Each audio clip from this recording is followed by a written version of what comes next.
மாதிரி ஒரு வெட்டி கூட்டம் உலகத்தில் இருக்குன்னு நினைக்கிறியா நீ? வெட்டி கூட்டம் எதையாவது பேசி பிழைத்துக் கொண்டே இருப்பார். இத்தனை லட்சம் பேர் வேலை இல்லாமல் இருக்கான். நேற்று வரை மீனவன் கைது செய்யப்பட்டிருக்கான். அதை பத்தி ஒரு கருத்தாளன், ஒரு அரசியல் விமர்சகர், ஒரு ஆய்வறிஞர் எவராது பேசுவார? பேச மாட்டாங்க. ஆனால் சீமான் ஸ்டாலினை பார்த்து விட்டார். ஸ்டாலின் பெட்டி வாங்கி விட்டார். சீமான் ஸ்டாலின் பெட்டி வாங்கி விட்டார். அதே நாயே ஸ்டாலின் சீமான் பெட்டியை கொடுத்து விட்டார் என்று பேசல. பரதேசி நாயே, சீமானுக்கு ஸ்டாலின் பெட்டியை கொடுத்து விட்டார். சொல்றா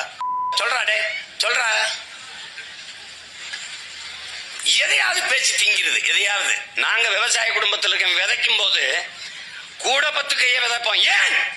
புறா, மயில், சிட்டு, இந்த மைனாலாம் பொறுக்கி திங்கிட்டு. அது மாதிரி நாங்க பேசும்போது 1 மணி நேரம் பேசும்போது 2 அப்படி சிந்தி விடுறது. அதை வச்சு இந்த வலைவெளி, இந்த வாடகை வாய்கள் பிழைச்சிட்டு போட்டும்ட்டு 2 பேசி விடுறது.